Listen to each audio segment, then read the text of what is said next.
তরুণ তরুণী, ছাত্রছাত্রী, নারী পুরুষ, নবীন প্রবীণ, আপনাদের সবাইকে আমার আন্তরিক সালাম ও অভিবাদন। আসসালামু আলাইকুম।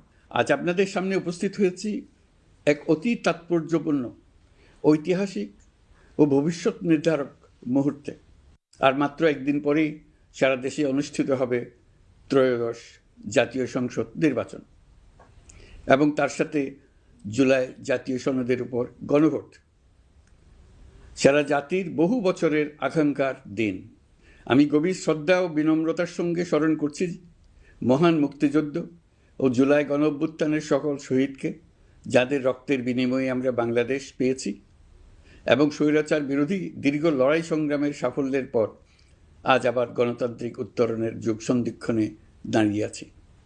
আপামর জনগণের, বিশেষ করে জুলাইয়ের যোদ্ধাদের আত্মত্যাগ ছাড়া এই নির্বাচন, এই গণভোট কোনোটিই সম্ভব হতো না।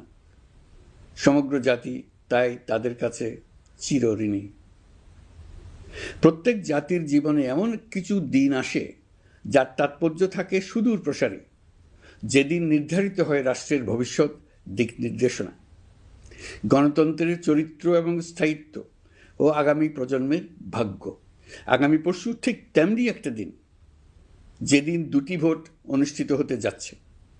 আমরা সবাই মিলে নতুন সরকার গঠনের নির্বাচন করব এবং পাশাপাশি গণভোটের মাধ্যমে আমাদের প্রাণপ্রিয় বাংলাদেশ রাষ্ট্রের ভবিষ্যৎ কাঠামো নির্ধারণ করব। ইতিমধ্যে আনুষ্ঠানিক নির্বাচনী প্রচারণা শেষ হয়ে গেছে। এখন আমাদের সবার সিদ্ধান্ত নেওয়ার পালা। এই মুহূর্তে রাষ্ট্রের দায়িত্বপ্রাপ্ত একজন নাগরিক হিসেবে আপনাদের সঙ্গে কিছু গুরুত্বপূর্ণ কথা ভাগ করে নেওয়াকে আমি আমার নৈতিক ও সাংবিধানিক দায়িত্ব মনে করছি। প্রথমেই গভীর সন্তোষ ও কৃতজ্ঞতার সঙ্গে উল্লেখ করতে চাই, এবারের নির্বাচনকে ঘিরে সার্বিক প্রচারণা পূর্ববর্তী যে কোনো নির্বাচনের তুলনায় উল্লেখযোগ্যভাবে শান্তিপূর্ণ হয়েছে। মত আদর্শের পার্থক্য থাকা সত্ত্বেও রাজনৈতিক দলগুলো সংযম দেখিয়েছে। প্রার্থীরা দায়িত্বশীল আচরণ করেছেন এবং সাধারণ মানুষ সচেতন থেকেছেন। এই পরিবেশ হঠাৎ করে তৈরি হয়নি, এটি সম্মিলিত দায়িত্ববোধের ফল। এজন্য আমি আন্তরিক ধন্যবাদ জানাই দেশের সকল রাজনৈতিক দল, প্রতিদ্বন্দ্বী প্রার্থী, ভোটার, নির্বাচন কমিশন, নাগরিক সমাজের প্রতিনিধিবৃন্দ, গণমাধ্যম কর্মী এবং নির্বাচনের সাথে সংশ্লিষ্ট সকল আইনশৃঙ্খলা বাহিনী ও প্রশাসনের প্রতিটি সদস্যকে। আপনাদের সম্মিলিত প্রচেষ্টায় আমরা একটি আশাব্যঞ্জক পরিবেশে নির্বাচন অনুষ্ঠানের দ্বার প্রান্তে পৌঁছতে পেরেছি।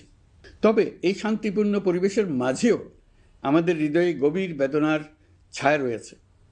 নির্বাচনের তফসিল ঘোষণার পর এবং প্রচারণাকালে সংঘটিত কয়েকটি সহিংস ঘটনায় আমরা কিছু মূল্যবান প্রাণ হারিয়েছি। এই সহিংসতা আমাদের জাতীয় বিবেককে নাড়িয়ে দিয়েছে। গণতন্ত্রের চর্চায় কোনো প্রাণ ঝরে যাওয়া কোনো সভ্য রাষ্ট্রের জন্য গ্রহণযোগ্য নয়।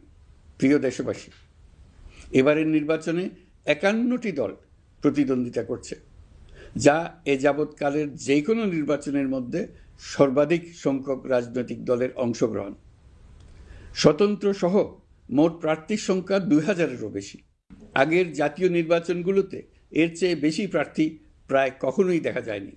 প্রিয় দেশবাসী, এবারের নির্বাচন শুধু আরেকটি নিয়মিত নির্বাচন নয়, এটি একটি গণ অভ্যুত্থানের পর দেশের প্রথম জাতীয় নির্বাচন। দীর্ঘ সময় ধরে জমে থাকা ক্ষোভ, বৈষম্য, বঞ্চনা ও অবিচারের বিরুদ্ধে জনগণের যে জাগরণ আমরা দেখেছি, এই নির্বাচন তার সাংবিধানিক প্রকাশ। রাজপথের সেই দাবি আজ আপনাদের ব্যালটের মাধ্যমে উচ্চারিত হতে যাচ্ছে। তাই এই নির্বাচন বাংলাদেশের গণতান্ত্রিক যাত্রায় একটি ঐতিহাসিক মাইলফলক। এই নির্বাচনের মাধ্যমে আমরা শুধু জনপ্রতিনিধি নির্বাচন করছি না, একই সাথে আমরা সিদ্ধান্ত নিচ্ছি বাংলাদেশ কোন পথে এগোবে। আমরা কি একটা বৈষম্যহীন, ন্যায়ভিত্তিক ও জবাবদিহিমূলক রাষ্ট্র গড়তে পারব, নাকি আবারও পুরনো ক্ষমতাকেন্দ্রিক ও অনিয়ন্ত্রিত বৃত্তে ফিরে যাব? এই প্রশ্নের উত্তর দেবে গণভোট। আমি সকল প্রতিদ্বন্দ্বী প্রার্থীর প্রতি আন্তরিক আহ্বান জানাই, নির্বাচনের ফলাফল যাই হোক না কেন, ব্যক্তিগত বা দলীয় স্বার্থের ঊর্ধ্বে উঠে জাতির বৃহত্তর স্বার্থকে প্রাধান্য দিন। বিজয় যেমন গণতন্ত্রের অংশ, তেমনি পরাজয়ও গণতন্ত্রের অবিচ্ছেদ্য সত্য। নির্বাচনের পর সবাই মিলে একটি নতুন ন্যায়ভিত্তিক গণতান্ত্রিক ও অন্তর্ভুক্তিমূলক বাংলাদেশ গড়ার কাজে আত্মনিয়োগ করুন। প্রিয় দেশবাসী, আজ আমি বিশেষভাবে কথা বলতে চাই আমাদের তরুণ ভোটার ও নারী ভোটারদের সঙ্গে। আপনারাই সেই প্রজন্ম যারা গত 17 বছর ধরে ভোটাধিকার থাকা সত্ত্বেও ভোট দিতে পারেননি। আপনারা বড় হয়েছেন এমন এক বাস্তবতায় যেখানে ভোটের মুখোশ ছিল কিন্তু ভোট ছিল না, ব্যালট ছিল কিন্তু ভোটার ছিল না। এই দীর্ঘ সময়ের বঞ্চনা ও অবদমনের সবচেয়ে বড় মূল্য জাতিকে প্রতিদিন দিতে হয়েছে। তবু আপনারা আশা ছাড়েননি, অন্যায়ের সামনে মাথা নত করেননি। আন্দোলনে, প্রতিবাদে, চিন্তায় ও স্বপ্নে আপনারা একটি নতুন বাংলাদেশের আকাঙ্ক্ষা লালন করেছেন। আজ জুলাই গণঅভ্যুত্থানের মাধ্যমে ইতিহাসের গতিপথ বদলানোর সেই দিনটি এসেছে। বিশেষ করে আমাদের নারীরা মুক্তিযুদ্ধ থেকে শুরু করে বাংলাদেশের সবকটি গণ আন্দোলন, পরিবার থেকে রাষ্ট্র, সবখানেই শক্তি হয়ে দাঁড়িয়েছেন। নারীরাই ছিল জুলাই গণঅভ্যুত্থানের সম্মুখ সারির যোদ্ধা। নারীরাই এই দেশের অর্থনীতির অন্যতম চালিকা শক্তি। বৈদেশিক মুদ্রা আয়ের শক্ত ভিত, ক্ষুদ্র ঋণ, কুটির শিল্প, নারী উদ্যোক্তা, এই শব্দগুলোর পেছনে আছে পরিবর্তনের গল্প, পরিবার ও সমাজে স্বাবলম্বী হবার গল্প। আপনারা ঘরে, রাজপথে সমানভাবে সংগ্রাম করেছেন, সন্তানদের ভবিষ্যৎ আগলে রেখেছেন, সমাজকে টিকিয়ে রেখেছেন, অথচ রাষ্ট্রীয় সিদ্ধান্তে নিজেদের মত প্রকাশের সুযোগ থেকে দীর্ঘদিন বঞ্চিত হয়েছেন। এই নির্বাচন আপনাদের জন্য এক নতুন সূচনা। আর আমাদের তরুণরা, যাদের স্বপ্ন, মেধা ও শক্তি আগামী বাংলাদেশের ভিত্তি, এই ভোট আপনাদের প্রথম সত্যিকারের রাজনৈতিক উচ্চারণ। তাই আমি আপনাদের কাছে অনুরোধ নয়, দাবি জানাচ্ছি, ভয়কে পেছনে রেখে সাহসকে সামনে এনে ভোট কেন্দ্রে যান। আপনার একটি ভোট শুধু একটি সরকার নির্বাচন করবে না, এটি 17 বছরের নীরবতার জবাব দেবে, বাধাহীন ফেসিবাদের জবাব দেবে, জাতিকে নতুনভাবে গঠিত করবে এবং প্রমাণ করবে এই দেশ তার তরুণ ও নারী এবং সংগ্রামী জনতার কণ্ঠ আর কোনো দিন হারাতে দেবে না। প্রিয় নাগরিকবৃন্দ, নির্বাচন অবাধ, সুষ্ঠু, নিরপেক্ষ ও শান্তিপূর্ণ করতে সরকার সর্বোচ্চ প্রস্তুতি গ্রহণ করেছে। এবার রেকর্ড সংখ্যক আইনশৃঙ্খলা বাহিনীর সদস্য মোতায়েন করা হয়েছে। পাশাপাশি ম্যাজিস্ট্রেসি ক্ষমতাসম্পন্ন সশস্ত্র বাহিনীর সদস্যদেরও ব্যাপকভাবে দায়িত্বে রাখা হয়েছে, যাতে যে কোনো ধরনের বিশৃঙ্খলা বা সহিংসতা দ্রুত ও কঠোরভাবে প্রতিহত করা যায়। আমি গভীরভাবে বিশ্বাস করি তারা সকলেই ঈমান, দেশপ্রেম ও কর্তব্যনিষ্ঠায় উজ্জীবিত হয়ে তাদের উপর অর্পিত মহান দায়িত্ব সুষ্ঠু ও সুচারুরূপে পালন করবেন। প্রযুক্তির সর্বোচ্চ ব্যবহার নিশ্চিত করতে প্রথমবারের মতো সারা দেশে ব্যাপক পরিসরে সিসি ক্যামেরা স্থাপন করা হয়েছে। ভোট কেন্দ্রে দায়িত্বরত কর্মকর্তারা শরীরের সাথে সেটে রাখা ক্যামেরা ব্যবহার করছেন। নিরাপত্তা ও নজরদারিতে ড্রোন ও ডগ স্কোয়াড ব্যবহারের ব্যবস্থাও রাখা হয়েছে। এসব ব্যবস্থার একমাত্র লক্ষ্য ভোটাররা যেন নির্ভয়ে, নিশ্চিন্তে ও সম্মানের সঙ্গে তাদের ভোটাধিকার প্রয়োগ করতে পারেন।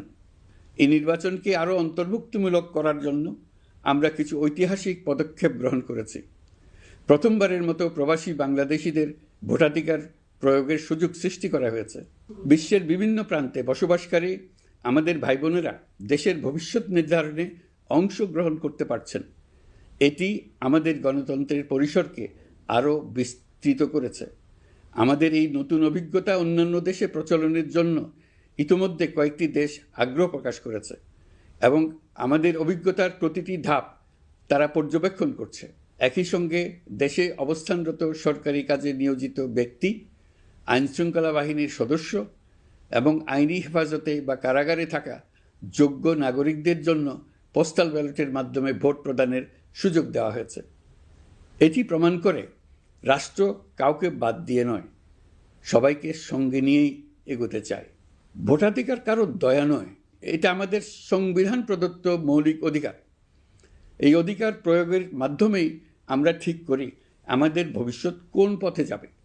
একটি অবাধ ও সুষ্ঠু অংশগ্রহণমূলক নির্বাচন নিশ্চিত করা শুধু সরকারের দায়িত্ব নয়, এটি রাষ্ট্রের প্রতিটি নাগরিকের দায়িত্ব।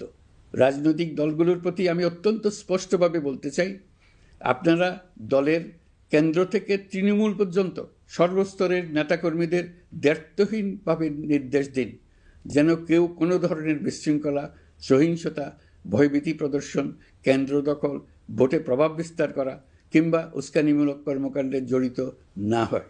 কেউ যেন সোশ্যাল মিডিয়াতে বা অন্য কোনোভাবে গুজব না ছড়ায়। রাষ্ট্র কোনোভাবেই এই ধরনের আচরণ সহ্য করবে না। ইতিহাস আমাদের শিক্ষা দেয়, একটি ত্রুটিপূর্ণ, প্রশ্নবিদ্ধ বা সহিংসতাপূর্ণ নির্বাচন শেষ পর্যন্ত কারো জন্যই মঙ্গল বয়ে আনে না, বরং দেশের সর্বনাশ ডেকে আনে। যারা জনগণের মতামত উপেক্ষা করে শক্তি ও অনিয়মের মাধ্যমে ক্ষমতায় থাকতে চেয়েছে, তারা সবাই শেষ পর্যন্ত জনগণের আদালতে কঠিন জবাবদিহিতার মুখোমুখি হয়েছে।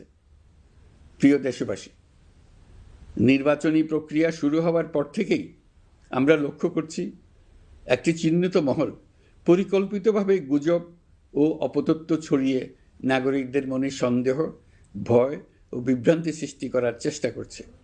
তাদের উদ্দেশ্য একটাই, নির্বাচনের শান্তিপূর্ণ পরিবেশ নষ্ট করা, জনগণের আস্থাকে দুর্বল করা।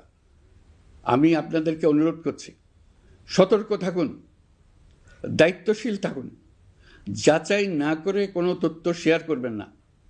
গুজবের বিরুদ্ধে সবচেয়ে বড় অস্ত্র হল সচেতনতা ও সত্য।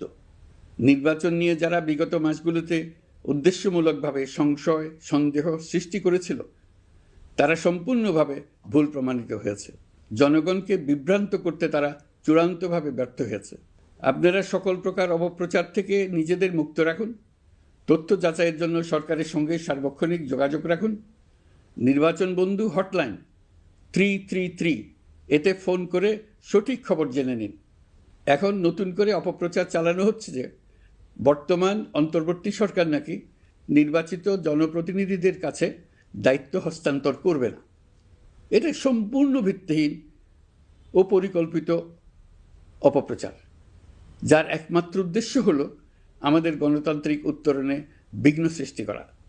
আপনারা নিশ্চিত থাকুন, নির্বাচনে বিজয়ী জনপ্রতিনিধিদের কাছে দ্রুততম সময়ে ক্ষমতা হস্তান্তর করে অন্তর্বর্তীকালীন সরকার তার দায়িত্ব সমাপ্ত করবে। প্রিয় দেশবাসী, আমরা একটি ঐতিহাসিক নির্বাচন থেকে মাত্র কয়েক ঘন্টা দূরে। 24-এর গণঅভ্যুত্থান আমাদের এই সুযোগ এনে দিয়েছে। যখন আমরা ভেবেছিলাম আরেকটি প্রহসনের নির্বাচনের জন্য আমাদেরকে অপেক্ষা করতে হবে আরও 5 বছর, তখনই আমাদের সন্তানরা হুঙ্কার দিয়ে ভেঙে ফেলেছে গোলামের জিঞ্জির। সহস্রাধিক প্রাণের বিনিময়ে আজকের এই দিনটি আমরা পেয়েছি। অভ্যুত্থানের দিনগুলো এখনও আমাদের স্মৃতিতে টাটকা। দেয়ালের লিখনগুলো এখনও সারা দেশের দেয়ালে দেয়ালে জ্বলজ্বল করছে। দেয়ালে দেয়ালে স্কুল, কলেজ, মাদ্রাসা, বিশ্ববিদ্যালয়ের শিক্ষার্থীরা গ্রাফিতির মাধ্যমে লিখেছিল তাদের মনের কথাগুলো। সেখানে তারা বলেছে পরিবর্তনের কথা, সংস্কারের কথা। জুলাই সনদ কোনো দলের একক ইশতেহার নয়। দীর্ঘ 9 মাস 30টিরও বেশি রাজনৈতিক দলের সাথে আলোচনা করে জাতীয় ঐক্যমত্য কমিশন জুলাই জাতীয় সনদ প্রস্তুত করেছে। এই আলোচনায় অনেক প্রস্তাবের পক্ষে বিপক্ষে দীর্ঘ মতবিনিময় শেষে রাজনৈতিক দলগুলো এতে স্বাক্ষর করেছে। এই সনদ জাতির ভবিষ্যৎ পথ চলার এক ঐতিহাসিক দলিল, গণঅভ্যুত্থানের চেতনা, জনগণের দীর্ঘদিনের আকাঙ্ক্ষা এবং ভবিষ্যৎ রাষ্ট্র ব্যবস্থার একটি সুস্পষ্ট দিক নির্দেশনা। এই সনদের মাধ্যমে আমরা সংস্কারসমূহ বাস্তবায়নের অঙ্গীকার করেছি। তবে রাজনৈতিক স্থিতিশীলতা, বিশ্বাসযোগ্য ও অংশগ্রহণমূলক নির্বাচন, শাসন ব্যবস্থায় জবাবদিহিতা, অর্থনৈতিক পুনর্গঠন এবং সমাজে সম অধিকার নিশ্চিতকরণ, এসবের সফল বাস্তবায়ন এককভাবে রাষ্ট্রযন্ত্রের মাধ্যমে সম্ভব নয়। এর জন্য সবচেয়ে বেশি প্রয়োজন জনগণের সক্রিয় অংশগ্রহণ ও মতামত। কারণ একটি জাতীয় রূপান্তর কখনোই একক সিদ্ধান্তে বা একক শাসনের মাধ্যমে টেকসই হয় না। জনগণই রাষ্ট্রের প্রকৃত শক্তি। পরিবর্তনের চূড়ান্ত বৈধতা আসে জনগণের সম্মতি থেকেই। তাই দেশের ভবিষ্যৎ দিক নির্দেশনা নির্ধারণে জনগণকে সরাসরি সিদ্ধান্ত গ্রহণের সুযোগ দেওয়াই হলো গণতান্ত্রিক পথের মূল ভিত্তি। এই লক্ষ্যেই আমরা গণভোটের আয়োজন করেছি, যাতে দেশের ভবিষ্যৎ সংস্কার দিশা নির্ধারণে জনগণ সরাসরি নিজেদের মত প্রকাশ করতে পারেন। এই গণভোট বাংলাদেশের ইতিহাসে একটি নতুন মাইলফলক হয়ে থাকবে। এখানে আপনার প্রতিটি ভোট আগামী দিনের রাষ্ট্র ব্যবস্থার ভিত্তি রচনা করবে। এর প্রভাব থাকবে বহু প্রজন্ম জুড়ে। এই ভোটের মাধ্যমেই আপনারা জানিয়ে দেবেন আপনারা জুলাই সনদের প্রস্তাবিত সংস্কার কাঠামোকে এগিয়ে নিতে চান কিনা। আপনাদের সিদ্ধান্তে নির্ধারণ করবে রাষ্ট্র কোন পথে অগ্রসর হবে, শাসন ব্যবস্থা কোন কাঠামোয় গড়ে উঠবে এবং একটি নতুন বাংলাদেশ কিভাবে তার গণতান্ত্রিক ও মানবিক রূপ লাভ করবে। এই গণভোটে আপনার একটি ভোট শুধু একটি কাগজে দেওয়া সিল নয়, এটি আপনার সন্তানের ভবিষ্যৎ, আপনার পরিবারের নিরাপত্তা এবং দেশের আগামী দিনের দিক নির্দেশনা নির্ধারণ করবে। আজ আপনি যে সিদ্ধান্ত নেবেন তার প্রভাব পড়বে শিক্ষা, কর্মসংস্থান, ন্যায় বিচার, গণতন্ত্র এবং রাষ্ট্র পরিচালনার প্রতিটি স্তরে। এটি এমন একটি মুহূর্ত যেখানে নাগরিক হিসেবে আপনার দায়িত্ব ও অধিকার এক বিন্দুতে এসে মিলিত হয়েছে। আমি তাই আপনাদের সবাইকে এই গণভোটে সক্রিয়ভাবে অংশগ্রহণ করার জন্য আহ্বান জানাচ্ছি। অবশ্যই ভোট দেন, নিজের ভবিষ্যৎ নিজে নিশ্চিত করুন। আসুন আমরা সবাই মিলে দায়িত্বশীলতা, সচেতনতা ও শান্তিপূর্ণ অংশগ্রহণের মাধ্যমে এই ঐতিহাসিক মুহূর্তকে সফল করে তুলি। ভয় নয়, আশা নিয়ে, উদাসীনতা নয়, দায়িত্ববোধ নিয়ে, বিভক্তি নয়, ঐক্যের শক্তি নিয়ে আমরা ভোট কেন্দ্রে যাব। একটি অবাধ, সুষ্ঠু ও বিশ্বাসযোগ্য গণভোটের মাধ্যমে আমরা প্রমাণ করব বাংলাদেশের জনগণ নিজেদের ভবিষ্যৎ নিজেরাই নির্ধারণ করতে জানে। আপনার ভোটে রচিত হবে গৌরবময় আগামী বাংলাদেশের ইতিহাস। প্রিয় দেশবাসী, নির্বাচন হয়ে গেলে নির্বাচিত সরকার দ্রুত দায়িত্ব গ্রহণ করবে। তার সঙ্গে শেষ হবে অন্তর্বর্তী সরকারের দায়িত্ব। আমরা অত্যন্ত আনন্দের সঙ্গে এবং গৌরবের সঙ্গে নবনির্বাচিত সরকারের কাছে দায়িত্ব অর্পণ করে তাদের সর্বাঙ্গীন সাফল্য কামনা করে বিদায় নিয়ে নিজ নিজ কাজে ফিরে যাব। আমরা এই শুভ মুহূর্তের জন্য অধীর আগ্রহে অপেক্ষা করছি। প্রিয় দেশবাসী, আপনারা দলে দলে সপরিবারে উৎসবমুখর পরিবেশে ভোট কেন্দ্রে উপস্থিত হয়ে দ্বিধাহীন চিত্তে আপনার ভোটাধিকার প্রয়োগ করুন। আপনার মূল্যবান ভোট দিয়ে নতুন বাংলাদেশ গড়ার দরজা খুলে দিন। দেশের চাবি আপনার হাতে, সেই চাবিটি সঠিকভাবে ব্যবহার করুন। আল্লাহ আমাদের সঠিক পথে পরিচালিত করুন। এবারের ভোটের দিন হোক নতুন বাংলাদেশের জন্মদিন। আল্লাহ আমাদের তৌফিক দেন। প্রিয় দেশবাসী, আসুন উৎসবমুখর নির্বাচন বাস্তবে রূপায়িত করে এই দিনটিকে ইতিহাসের স্মরণীয় দিন হিসেবে প্রতিষ্ঠিত করে রাখি। সবাইকে আন্তরিক ধন্যবাদ।